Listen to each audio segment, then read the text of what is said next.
Okay.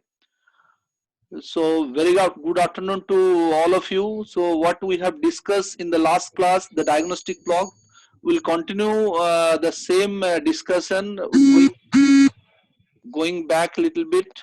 Okay. In all well test analysis, the continuous line source solutions is used as a fundamental building block to simulate a number of useful solutions for flow into well from finite and semi-finite reservoir system. Okay, so we discussed about the line source solution using exponential integral parameters. So if you just see, we have different dimensionless parameter we use for solving our line source solution.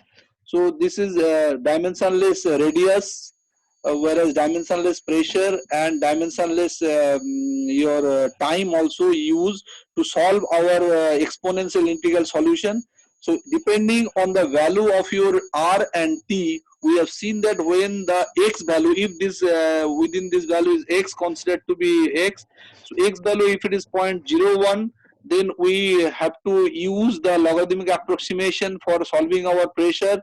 Whereas if the X is more than 10, then generally the pressure will not is considered to be the initial pressure, and if pressure is in between 0.01 and 3 or maybe 10, then we need to really use the exponential integral expansion to solve our well test solutions. Okay, so applying this, if you see, we have a logarithmic approximation below formulations, and above we have the pressure, which is real exponential integral functions. Okay, so so what is there? So if you see here, so using this formulation, we try to understand what are the physical signature of the well during the testing, right from the wellbore and away from the wellbore up to the boundary condition.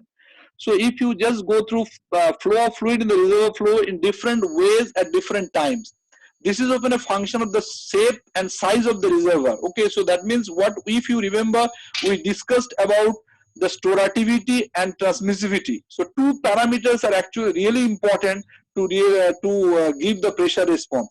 And previously we discussed about the compressible zone. So actually what is happening with time, the compressible zone actually moving away from your well, and that actually giving us the information regarding specific time pressure, and which we try to interpret in terms of the physical nature of the reservoir.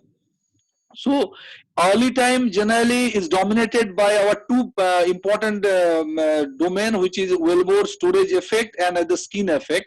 Okay, then once the compressible zone moves away from your skin, then what is happening that time, you see, we got a domain, a zone which is a normal reservoir area.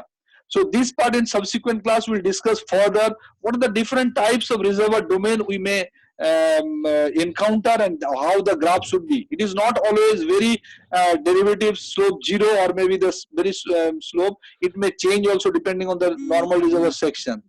Then when we are reaching the boundary condition, depending on the support in the boundary, or maybe different faults, or maybe parallel fault or intersecting faults, the slope of our graphs also changes. So the below graph is steady state and this is 0 to steady state.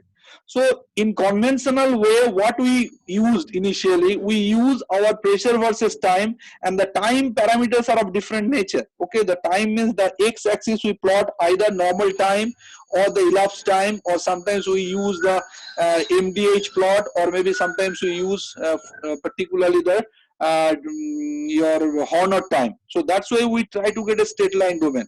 So this diagnostic plot discussion is mainly the straight line domain. Okay, so early time, you see, the mainly dominated by two important section, that is your wellbore storage and skin, and then normal reservoir sections. If just show you the graph, it is easy to understand. In both the graphs, you see, in the first graph, it is generally up to your boundary. Effect of boundary is easily seen.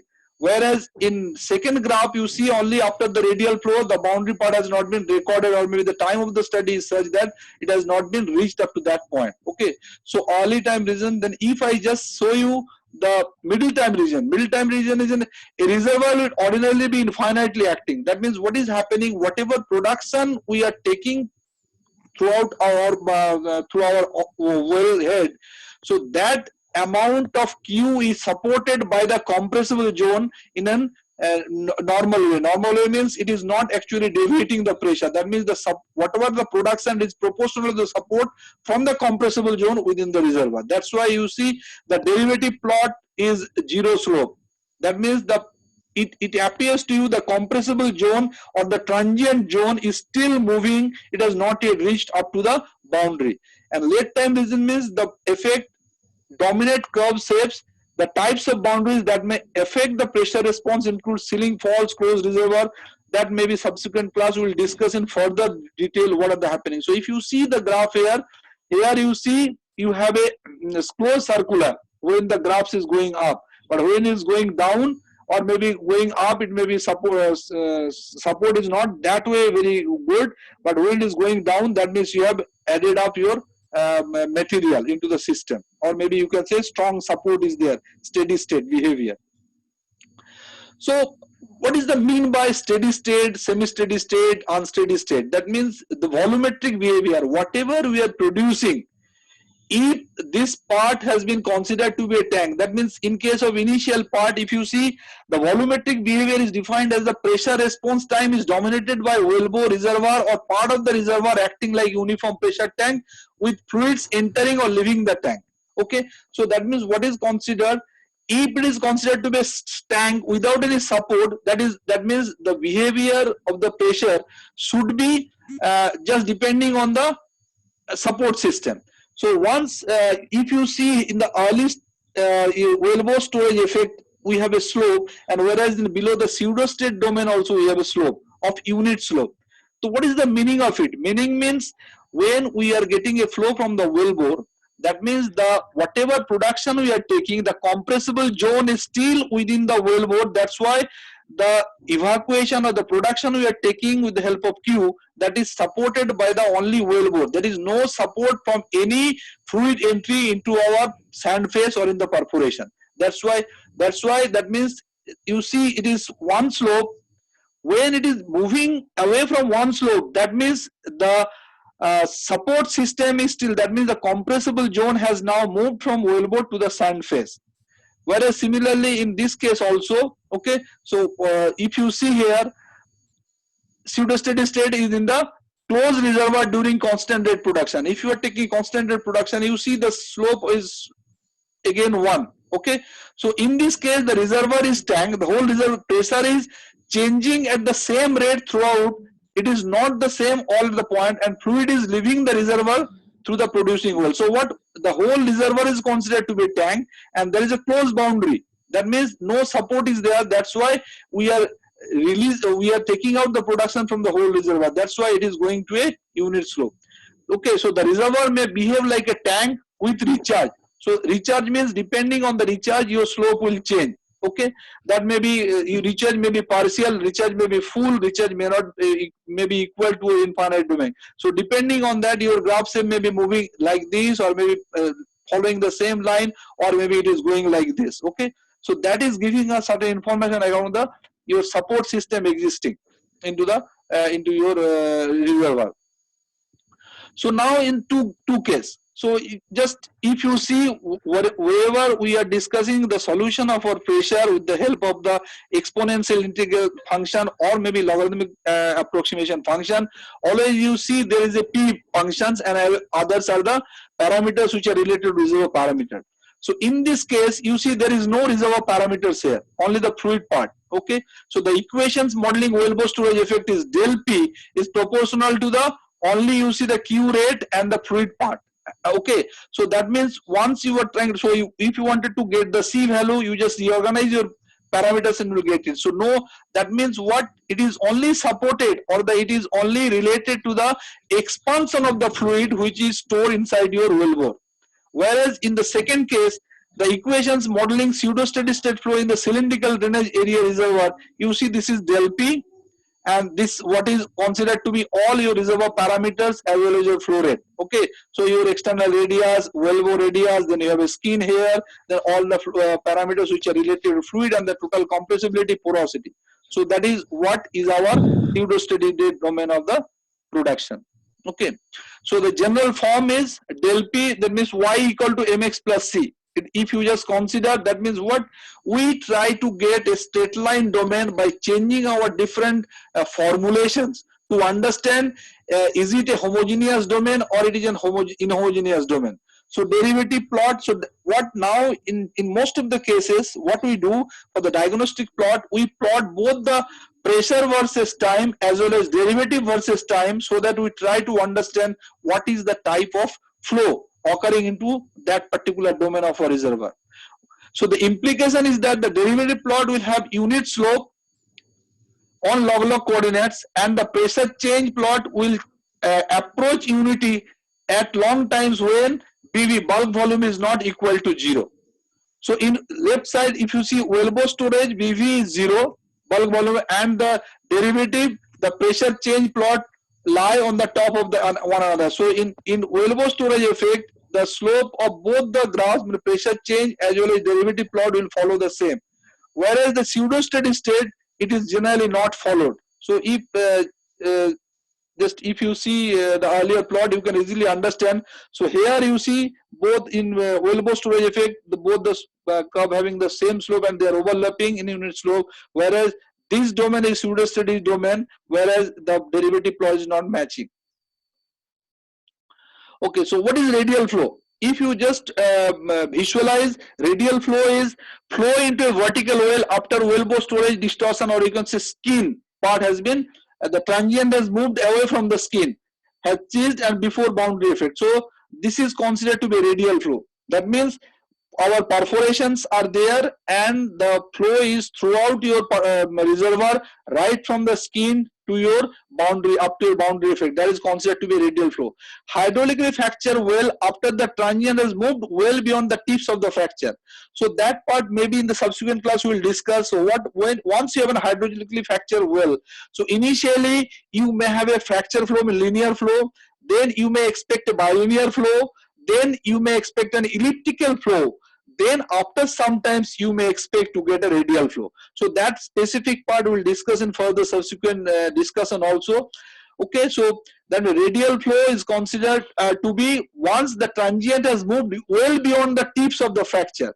That means very initially it will only through the fracture, that is considered to be a very linear flow.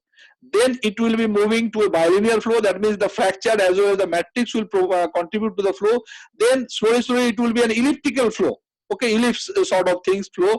Then it will move, it will come to a circular, or you can say the radial flow. Okay, so horizontal well before the transient has reached the top and bottom of the productive interval. Horizontal well after the transient has moved beyond the ends of the well bore. Okay, horizontal well if you have. So the equations for this specific radial flow is this. So what if I just, so this is what in case of radial flow. That means your pressure having a slope, but derivative plot having a zero slope. Okay, diagnostic plot, the indicated by a horizontal derivative, or you can say a zero slope.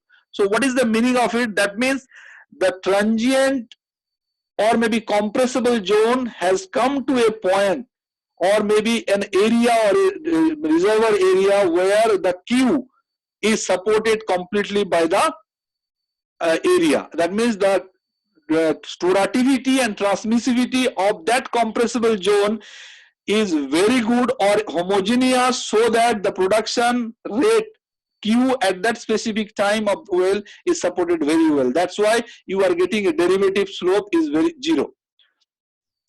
Next is linear flow. What is linear flow? Linear flow uses channel reservoir, hydraulically fracture reservoir, horizontal well. So I discussed just now hydraulically fracture well. So initially you were getting a linear flow. That means the flow would be only from the channel or maybe from a horizon of a fracture area. So initial part. So data from a linear flow regime can be used to estimate channel width and fracture half length if an estimate of formulity is available. So by using this formulation, this is del P, where we put particularly the linear flow, whereas if you have hydraulical fracture flow where your fracture length, half fracture length is provided, that time you can also. So you see, this is why this is you have having a slope of half, power half, and then you have your PS. This is C. Both the cases you have C. So this is the part which is M.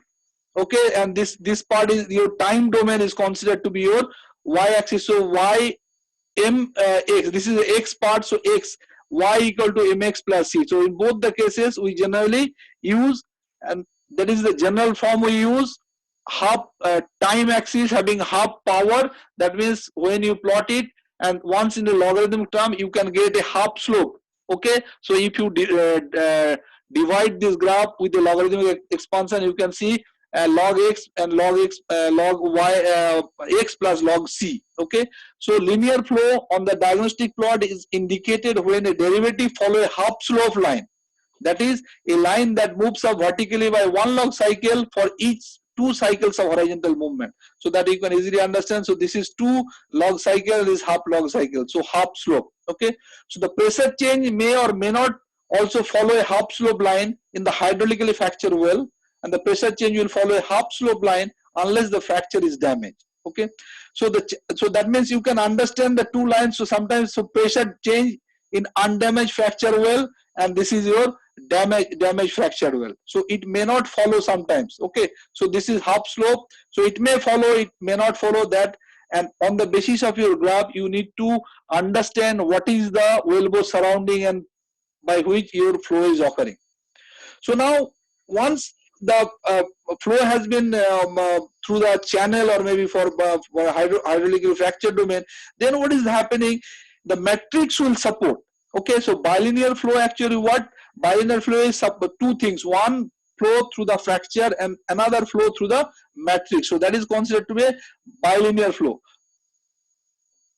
Okay, so estimates of fracture conductivity, okay, that means your what width of fracture and permeability of fracture can be made with data from this flow regime when estimates of formation permeability is available. So this is again the same formulation where we got the slope, or you can see the time domain having a slope of 1 by 4 power, y equal to mx plus c. So this is the general form and this is the derivative form. Once you plot your graph, you could understand in bilinear flow where you have a 1 floor. So that means log 4 log unit you are moving horizontally, then you will go up 1 unit. So that means in a damaged hydraulically fracture it may not follow, but in the undamaged part it may follow 1 by 4. So that means depending on the slope you can easily understand what sort of flow is occurring into specifically. So what this is what the important part is. As in scientist, what we have done certain activity and now we are testing a well. So by just understanding the slope of the graph, we could just visualize what are the different types of flow occurring inside our reservoir. Okay, so what is spherical flow? If you see wells that penetrate only a short distance into the formation, okay, actually hemispherical flow. Hemispherical flow means you have a point entry, whereas it is coming through all 3-dimensional flow. So that is considered to be a spherical flow. Wells that have only a limited number of perforation open to flow, that means you have a total thickness very high, whereas you have perforated a small part, that is considered to be a spherical flow. Horizontal well over only short interval. So that means when you have a short entry or a small entry point, but your flow is occurring spherically, that means right x, y, z direction in all direction, so that is considered to be a spherical flow. So once you just put so spherical flow, the part is where we are trying to understand this part. So RSP, the radius of the sphere into which the flow converges, and where you have this SP, okay, the spherical permeability. So you are considering this is G and this is R, radial your permeability. So considering 3-domain permeability, we developed one equation which is this. Okay, so what you have a slope. So that is actually what is a general form. So having minus half slope in case of y equal to mx, where your power is c. So in the derivative form also you have the, if you divide it, you can understand this is the slope. Okay, so spherical flow on the diagnostic plot produces a derivative line where a slope of minus half. So if you remember, we have a bilinear flow, we have a linear flow, we have a spherical flow, we have okay, so depending on the type of flow occurring inside your reservoir, if you just do a derivative, you will get your slope, and in this case spherical flow is minus half. Okay, the pressure change during spherical flow approaches horizontal line from below. Okay, so horizontal line and never exhibit a straight line with the same slope as the derivative. So this is what So that means when we are having a spherical flow, that time maybe the pressure change, spherical flow approach a horizontal line. So in this case, it would be horizontal, whereas we are having a minus half slope in case of derivative flow. So spherical flow can occur during either build up or drawdown test.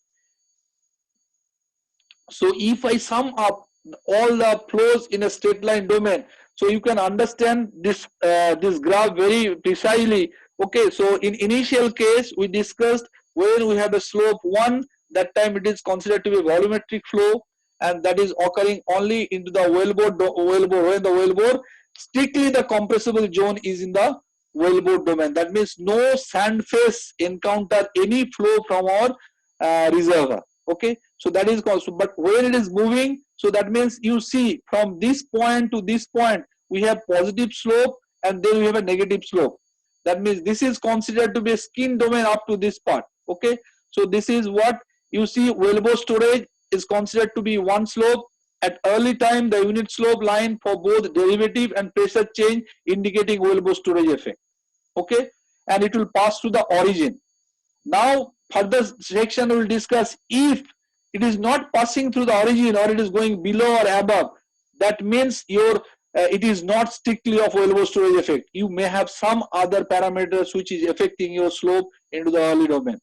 Whereas in this particular case, boundary effects including a unit slope line follow indicating possible recharge, or maybe you have a partial recharge. Okay, partial recharge, that means you may have a unit slope in this case also. You see the slopes are varying.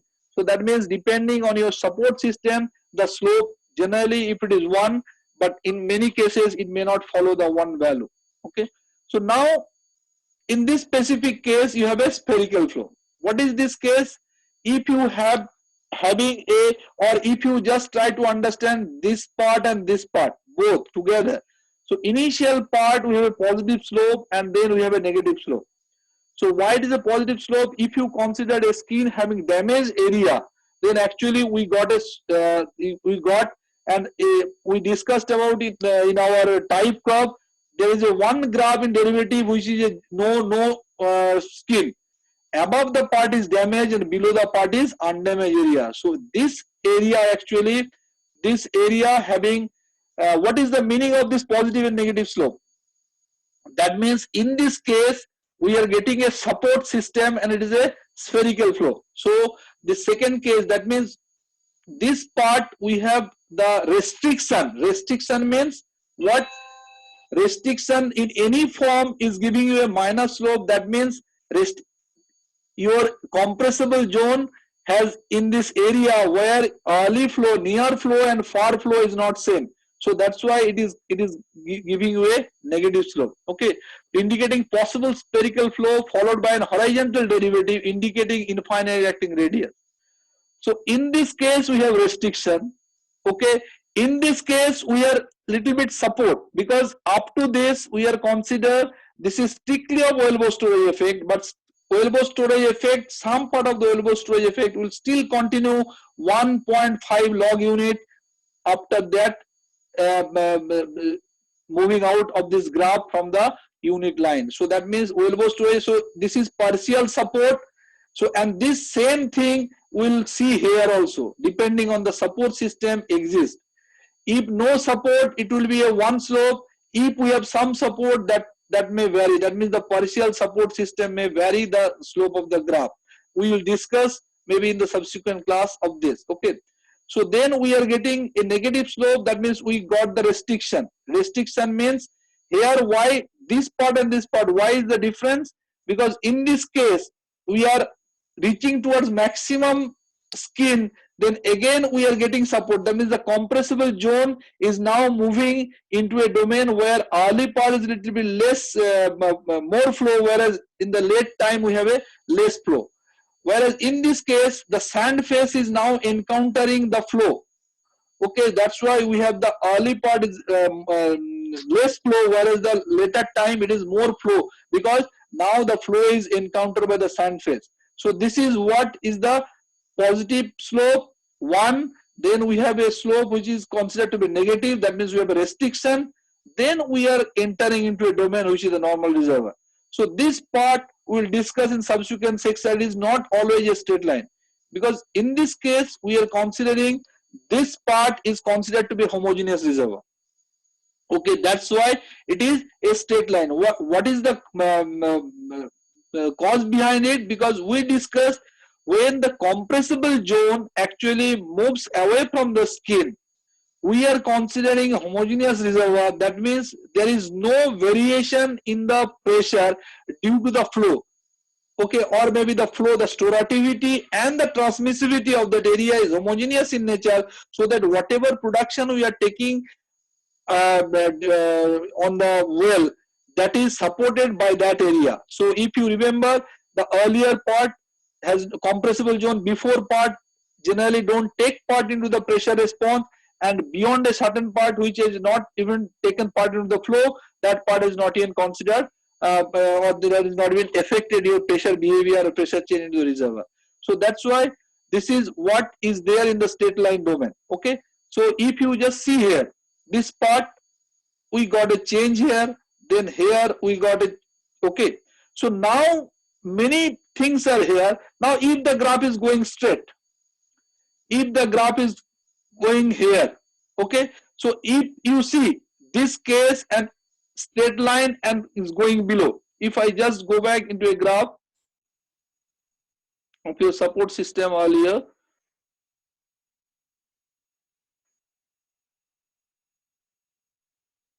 this graph, so now if you see here, okay, so if it is, that means this part is your recharge and this part your no flow, this is your equal support, okay, and this is your no support. Okay, so what is there? That means when you have a recharge, that means your boundary support is there. When you have a don't support, you may like this. When you have an equal support, you may follow the straight line. So now depending on your boundary system, we may expect some sort of variations here, okay, and some sort of variations here. So that means in a specific diagnostic plot, simultaneously we could understand the flow behavior right into the reservoir as well as away from the reservoir. Okay, so just if I just sum it up at the end, so what is there, if just if you,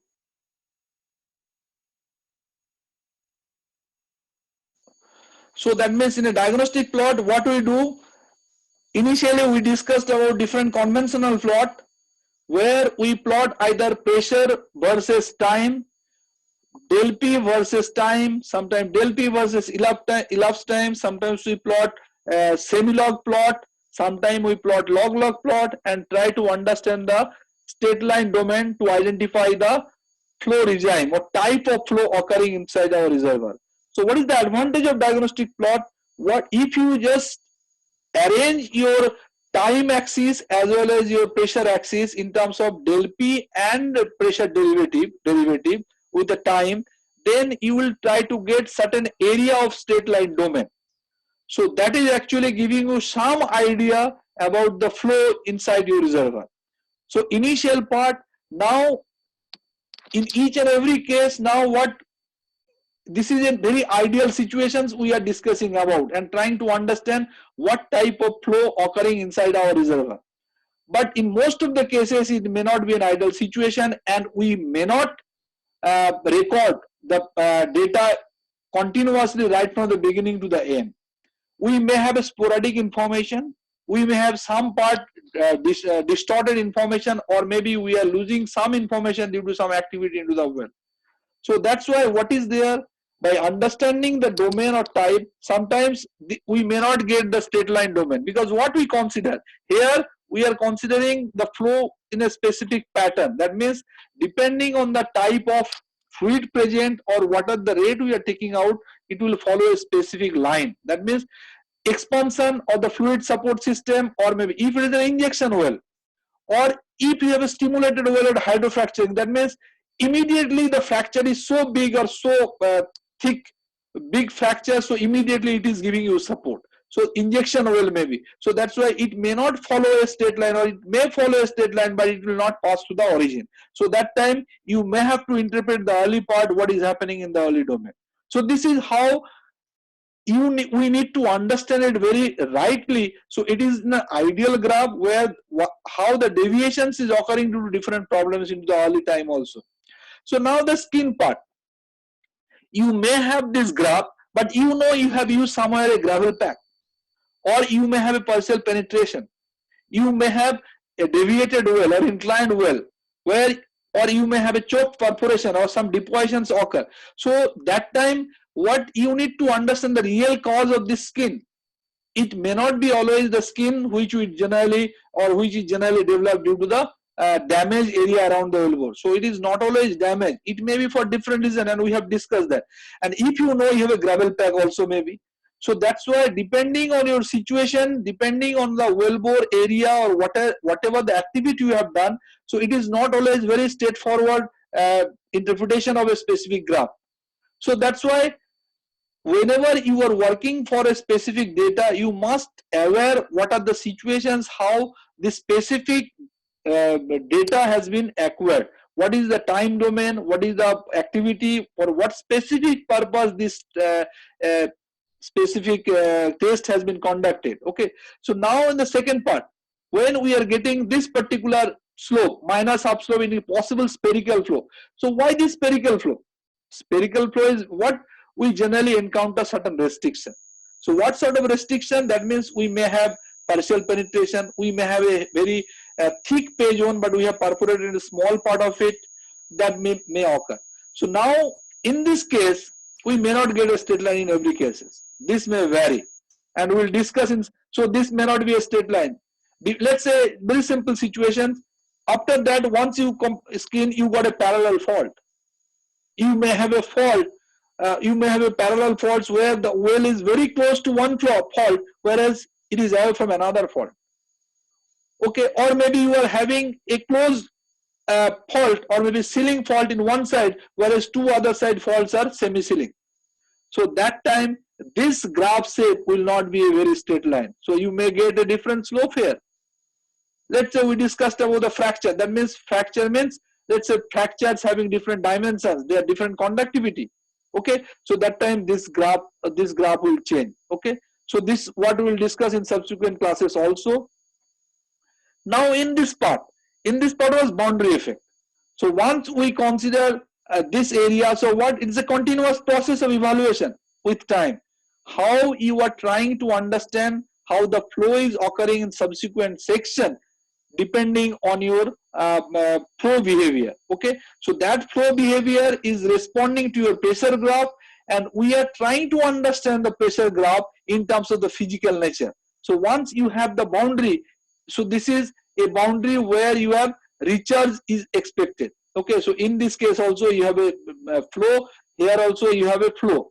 But let's say infinite reservoir means your same flow occurring what we are producing at our wellhead. So if it continued to follow the same line, that means your, it's a steady state, or maybe you can say semi-steady state, or steady state means the same amount has been supported by your boundary.